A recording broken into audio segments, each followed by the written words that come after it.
ट्रैकियोटोमी जो है वो कहाँ से की जाती है? जब पर्सन अनकॉन्शियस स्टेट में होता है तो लैरिंक्स का कौन सा पार्ट है जिसको ब्रेक डाउन करके जो है ट्रैकियोटोमी की जाती है, इमरजेंसी एयर जो है वो पैसेज की जाती है। तो क्या पर्सन में वक्त के साथ जो है जो जितनी कार्टिलेजेस हैं, मान लीजिए लैरिंक्स की कुछ कार्टिलेजेस हैं, क्या वो ऑसिफिकेशन करती हैं, ऑसिफाई होती हैं, बोनिफाई होती हैं?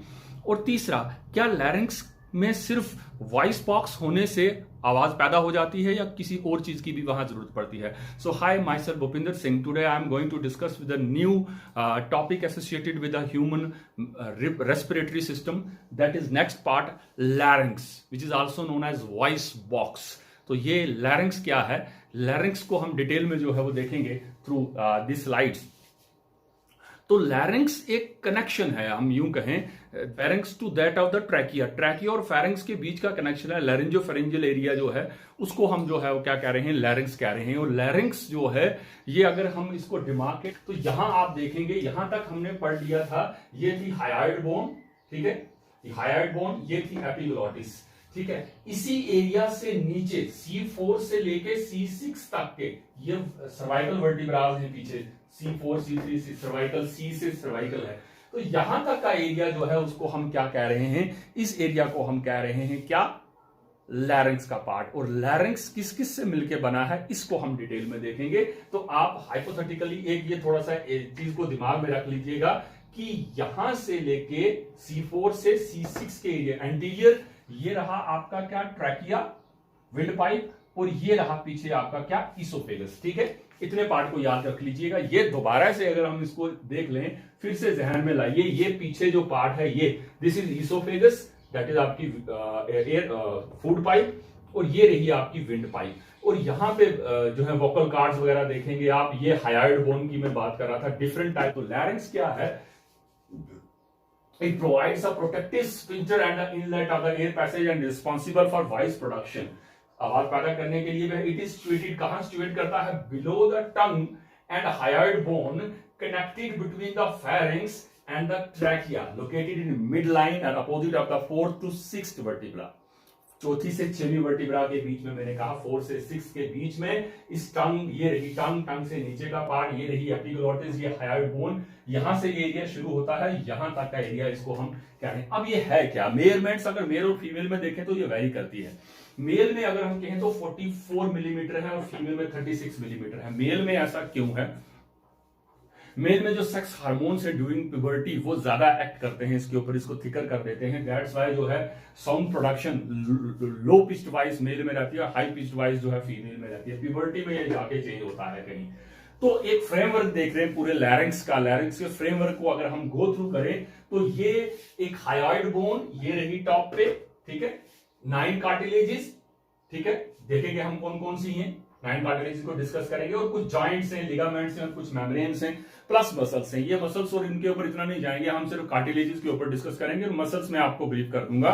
मसल्स जो हैं एक्सट्रिंसिक और इंट्रिंसिक, में यही बताता चलो, 2 तरह के हैं। एक्सट्रिंसिक मसल्स जो हैं वो उस थ्रॉट के बाहर के एरिया को, लैरिंक्स के जो बाहरले स्ट्रक्चर है थ्रॉट के, उनको होल्ड करता है। और जो इंट्रिंसिक मसल्स हैं वो जितनी कार्टिलेजेस हैं उनको होल्ड कर रहा है। इन शॉर्ट ये आप ध्यान में रख लीजिएगा। इसके अलावा एक चीज मैं यहीं से ऐड करता चलूं कि जो भी हम मसल्स की बात कर रहे हैं, अगर मान लीजिए ये वोकल कार्ड है जहां से साउंड प्रोडक्शन की बात देखेंगे हम, इससे ऊपर के जितने भी जो म्यूकस मेम्ब्रेन की लाइनिंग है वो नॉन केराटिनाइज्ड स्क्वेमोस एपिथेलियम सेल से है, और इससे नीचे जो है वो pseudo stratified ciliated corner epithelium cells. ये 2 चीजें हैं, मसल्स और ये लेयर्स इंटरनल लाइनिंग की। और इसी में नीचे वाले जिसकी हम बात कर रहे हैं सूडोसेल, इसी के साथ बेसल सेल्स होंगे, गोबलेट सेल्स वगैरह होंगे जो म्यूकस सिक्रीट करेंगे। इसको छोड़ के अब वापस आ जाते हैं किसके ऊपर, ये पूरा फ्रेमवर्क आप देख पा रहे होंगे जो पूरे का पूरा वॉइस बॉक्स कहला रहा है क्या। इसमें सबसे ऊपर टॉप पे हम देख रहे थे ये, this is known as the hyoid bone, ठीक है। ये सबसे ऊपर हड्डी है जिसको हम हायोइड बोल रहे हैं, टंग बोन भी बोलते हैं इसको। ये इसका स्ट्रक्चर है, इस पे इतना हम डिटेल में ना जाएं, देखने में ये यहां दिखेगी स्केलेटन सिस्टम में। अब आगे काम की जो बात आ जाती है, हम कार्टिलेजेस की बात कर रहे हैं। यहां इस लैरिंक्स के स्ट्रक्चर में तकरीबन 9 कार्टिलेजेस हैं, 9 कार्टिलेजेस हैं यहां पे। और 9 कार्टिलेजेस की अपनी प्रॉपर लोकेशन है और अपना प्रॉपर जो है स्ट्रक्चर है। तो 9 कार्टिलेजेस में 3 पेयर्ड कार्टिलेजेस हैं और 3 अनपेयर्ड कार्टिलेज। तो जो अनपेयर्ड कार्टिलेजेस हैं ये हैं टीसीई, आप इनको ऐसे भी याद कर सकते हैं, ईटीसी चैनल, ठीक है, ईटीसी, एपिग्लोटिस, थायराइड और क्रिकॉइड, ठीक है।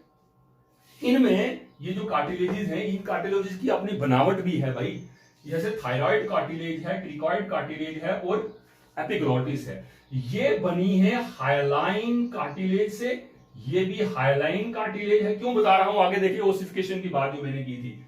और ये जो है ये इलास्टिक कार्टिलेज है, कौन से वाली, नीचे वाली एपिग्लोटिस। ये हाइलाइन कार्टिलेज है, ये भी हाइलाइन कार्टिलेज है नेचर में, और ये एपिग्लोटिस जो है इलास्टिक कार्टिलेज है। तो 3 सिंगल हैं, इनको हम ईटीसी करके लर्न कर सकते हैं। एक दूसरी जो डबल है ये पेयर में है, इनको आप एसीसी सीमेंट करके याद कर सकते हैं, ठीक है। नोनिक अगर आप याद करना चाहते हैं तो एरिटिनॉइड, कॉर्निकुलेट एंड क्यूनिफॉर्म, ये तीनों की तीनों जो हैं ये डबल कार्टिलेजेस हैं, 2 कार्टिलेजेस हैं, मतलब 2 होंगी, पेयर में होंगी। और ये हैं हाइलाइन कार्टिलेज, ये वाली एरिटिनॉइड हाइलाइन है, और ये दोनों इलास्टिक कार्टिलेजेस हैं। ये क्यों बता रहा हूं, क्योंकि ऑसिफिकेशन की बात आगे होगी।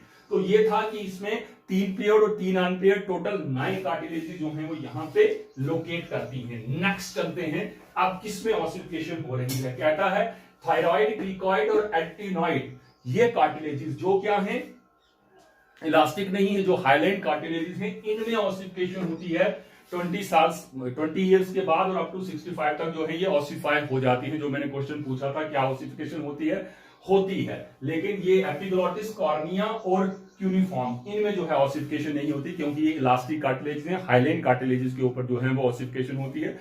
जो एग्जांपल हम देख रहे थे पैटेला में हमारा किया था। ये एक ओवरऑल व्यू है किसका, आपके पूरे के पूरे वॉइस बॉक्स का, पूरे के पूरे लैरिंक्स का। इसको हम थोड़ा सा देखते चलें तो ये ब्लू कलर में आप देख रहे होंगे, आइस ब्लू कलर में ये कार्टिलेजेस हैं। ये रही सेंटर में हायोइड बोन, ये ऊपर रही एपिग्लोटिस में, जनरल लोकेशन बताता चलूं, आगे हम डिस्कस करेंगे इनको। ये रही थायराइड कार्टिलेज सबसे बड़ी, ये रही क्रिकॉइड कार्टिलेज, और ये रहा ट्रैकिया और ट्रैकियल रिंग्स जो सी शेप हैं। ये है इसका एंटीरियर व्यू।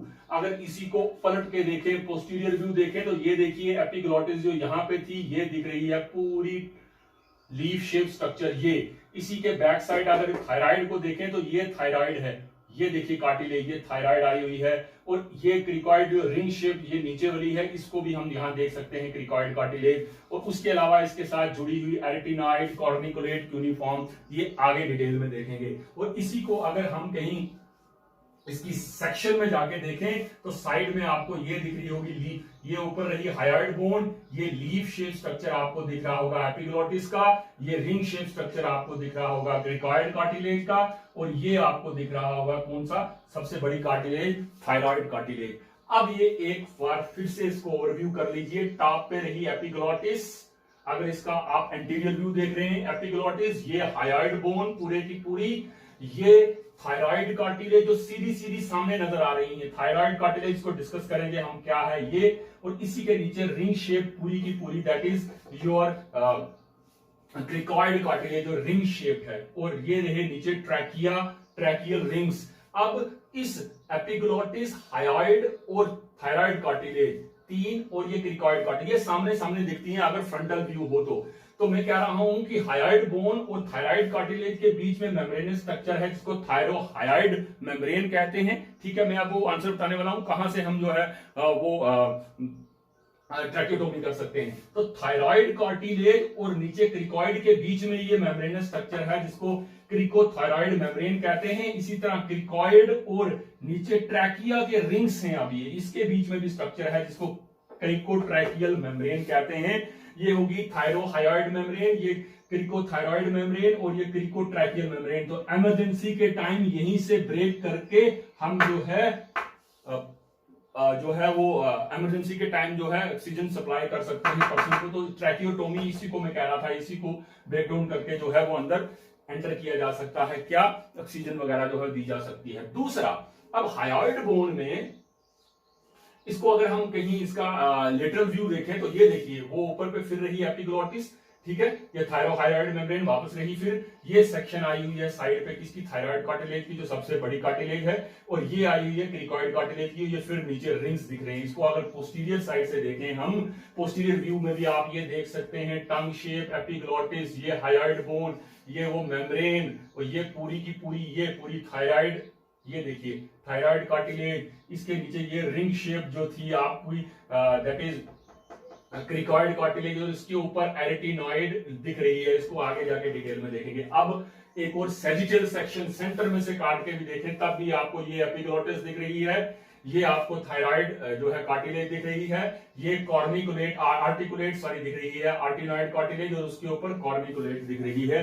ये रही आपकी क्रिकॉइड और ये ट्रैकियल रिंग। ये मुझे लगता है आपको यहां तक इसकी समझ आई होनी चाहिए, तभी हम आगे जा सकते हैं।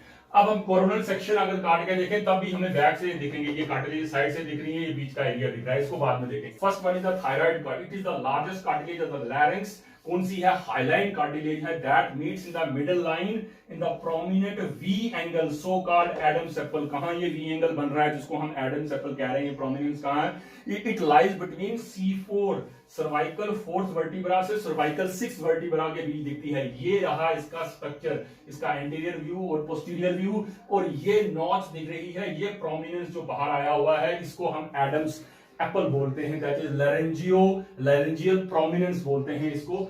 इसको एंटीरियर और पोस्टीरियर व्यू से देख लीजिए, क्योंकि इसकी डिटेल इतनी हमें नहीं देखनी है, ये 11th स्टैंडर्ड तक की बात है। तो इसमें डिफरेंट स्ट्रक्चर्स जो ओरिजिनेट हुए, ये सुपीरियर कॉर्नुआ, इंफीरियर कॉर्नुआ वगैरह, इसके एंटीरियर बॉर्डर, पोस्टीरियर बॉर्डर, ठीक है। एक अगर साइड व्यू से हम इसको देखें तो ये स्ट्रक्चर यहाँ है, ये प्रोमिनेंसेस बाहर आए हुए हैं, ये नॉच बनी हुई है, ये प्रोमिनेंसेस है, ठीक है। इस स्ट्रक्चर को हम जो है कह रहे हैं क्या, एडम्स एप्पल। ये मेल में ज्यादा प्रोमिनेंट है, ठीक है। देखिएगा यहां डिफरेंस देखिएगा, क्योंकि मेल के केस में इसका 90 डिग्री का एंगल बनता है और फीमेल के केस में 120 डिग्री का बनता है। दैट्स व्हाई मेल में ये प्रोमिनेंट बाहर नजर आता है, ठीक है।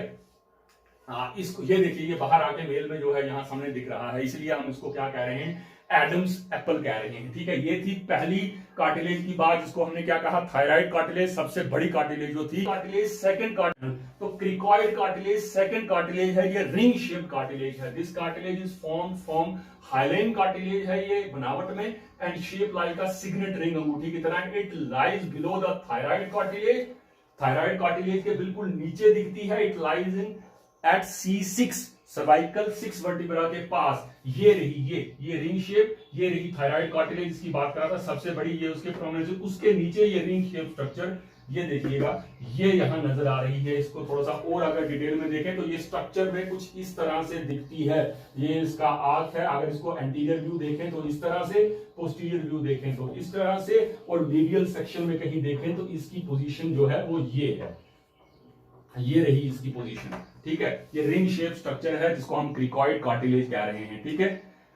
तीसरी इसी के बाद आ जाती है लीफ शेप स्ट्रक्चर, जिसको हम कह रहे हैं epiglottis. It is a leaf shape lamina of elastic cartilage है। याद रखिए, पहली जो थी वो हाइलाइन कार्टिलेज थी, इलास्टिक कार्टिलेज है। कहां है, lies between the root of the tongue, tongue के रूट में। It help prevents foreign bodies from entering the larynx में, फॉरेन बॉडीज को जाने में रोकती है। ये रही ये स्ट्रक्चर, ये देखिए, और इसको ग्रीन में इस तरह से शो किया हुआ है। ये पूरा सेक्शन है जिसमें ये सबसे बड़ी थायराइड कार्टिलेज दिख रही होगी, ये आपको क्रिकॉइड कार्टिलेज दिख रही होगी, और ये सेक्शन देख लीजिए, इसको और डिटेल में देखें तो देखने में ये एपिग्लोटिस जो है वो इस फ्रंट एंगल से ऐसे दिखेगी, साइड से ऐसे दिखेगी, बैक एंगल से ऐसे दिखेगी, और पूरा बैक व्यू इस तरह से दिखेगी। ये लीफ से स्ट्रक्चर है। यही क्या होता है, जब हम स्वेलोइंग करने जाते हैं तो क्या होता है, कंट्रैक्शन होती है फेरिंक्स की, ठीक है। और फेरिंक्स और लैरिंक्स की कंट्रैक्शन होती है तो ये पार्ट पूरा ऊपर की तरफ आता है, और उस पीछे में एपिग्लोटिस नीचे की तरफ जाके ग्लोटिस को बंद करती है, ठीक है। ये बेसिकली क्या होती है, ये स्ट्रक्चर जो है ऊपर से फ्री है, लेकिन नीचे से जो है ये थायराइड कार्टिलेज में जाके फिक्स है। ये देखिए, ये लोअर एंड ऑफ स्टॉक इसका, ये देखिए ये फिक्स है, अपर एंड इसका फ्री है, ठीक है। ये हाइपो एपिग्लोटिक लिगामेंट से यहाँ हायर्ड बोन के साथ जुड़ा हुआ है, लेकिन ये यहीं से ऐसे नीचे जाता है और एपिग्लोटिस को बंद करता है। एपिग्लोटिस जो है ग्लोटिस को बंद करता है। ये स्ट्रक्चर इस तरह से है। चलिए ये देखिए, टंग के पीछे भी ये जो है ये पार्ट दिख रहा है पीछे पूरा, क्योंकि इसकी यहाँ जो है एनाटॉमी डिटेल में नहीं जाएंगे क्योंकि 11th स्टैंडर्ड की बात है। तो एक बार फिर देख लीजिए, ये रहा एपिग्लोटिस, स्ट्रक्चर में भी आप एपिग्लोटिस को देख सकते हैं, हायोइड बोन, ये क्रिकॉइड बोन देख लीजिएगा, थायमस, बाकी इनको हम आगे डिस्कस करते हैं। तो एपिग्लोटिस को भी आपने देखा कि लीफ शेप स्ट्रक्चर है जो एक्ट करता है क्या, एपिग्लोटिस ग्लोटिस को जाके बंद करता है ताकि फूड जो है वो डाइजेस्टिव ट्रैक्ट में जाए, ना कि वो विंड पाइप में कहीं जाए, ठीक है। इसके अलावा जो कार्टिलेजेस डबल आ जाती हैं, तो दो कार्टिलेजेस हैं, पेयर में हैं, उनमें है एरिटिनॉइड कार्टिलेज। ये पिरामिडल शेप स्मॉल कार्टिलेज है। It is a small and pyramidal in shape and form from Highland cartilage से बनी हुई है। It is form framework of the true vocal card का ये सबसे इंपॉर्टेंट कार्टिलेजेस में काउंट होती है, क्योंकि यही इसी एरिया में जो है वो टेंशन जनरेट होती है और वॉइस प्रोडक्शन का प्रोसेस जो है इस आर्टिनॉइड कार्टिलेज से ही कंसर्न है। देखिएगा इसके स्ट्रक्चर को, ये देखिए, ये पूरा पार्ट जो है ये आप देख रहे हैं प्रोसेस ऑफ आर्टिनॉइड कार्टिलेज, ये जो है ये आपको दिख रही है। इसकी पोजीशन कहां पे है वो भी देख लीजिए। ये देखिए नीचे जो है ये रिंग शेप, ये जो आप देख रहे हैं ना, ये रिंग शेप क्रिकॉइड कार्टिलेज है, इसके ऊपर एरिटिनॉइड कार्टिलेज है, ठीक है। ये एरिटिनॉइड कार्टिलेज का आप लोकेशन देख लीजिएगा, ठीक है। और ये देखिए फिर से यहां दिखाई हुई है, अगर पूरा सेक्शन देखें, epiglottis, hyoid bone, thyroid membrane दिख रही है, ठीक है। और ये रहा थायराइड कार्टिलेज, और ये रिंग कार्टिलेज, और ये नीचे रिंग्स आए हुए हैं ट्रैकिया के, और ये क्रिकॉइड का। यहां इसकी पोजीशन देख लीजिएगा कैसे है, क्योंकि इसी के साथ जो है वोकल कार्ड्स जो हैं उनका अटैचमेंट रहता है, दैट्स व्हाई ये साउंड प्रोडक्शन में काम करती है। ये देखिए फिर से इसकी पोजीशनिंग, ये देखिए ये रिंग शेप कार्टिलेज के फिर ऊपर है, ये इसका स्ट्रक्चर देख लीजिए आर्नोइड। अब इसकी पोजीशनिंग देख लीजिए 1 सेकंड के लिए।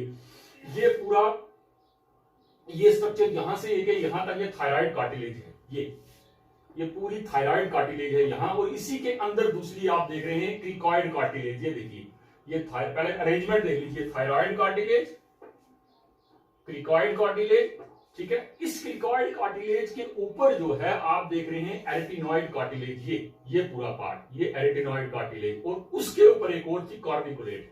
तो ये देखिए इसके साथ जो है डिफरेंट स्ट्रक्चर्स जुड़े हुए हैं, यहीं पे वोकल लिगामेंट्स हैं और यहीं पे ग्लोटिस है, ठीक है। आगे बात करेंगे रीमा ग्लोटिस वगैरह क्या है, जहां से साउंड प्रोडक्शन होती है। तो ये पार्ट एरिटिनॉइड कार्टिलेज का बहुत इंपॉर्टेंट है, क्योंकि इसी के थ्रू जो है वो टेंशन जनरेट होती है, और इसी के थ्रू जो है एसोसिएटेड स्ट्रक्चर के साथ साउंड प्रोडक्शन का प्रोसेस जो है वो रन करता है।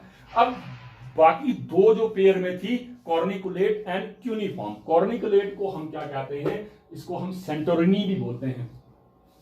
ये 2 स्मॉल कॉनिकल नोड्यूल्स हैं इलास्टिक फाइब्रोकार्टिलेज के, ठीक है, articulated by a synovial joint with the apices of the arytenoid cartilage के साथ जो है आर्टिकुलेशन करते हैं, situated in the posterior part of the epiglottic fold के ऊपर हैं।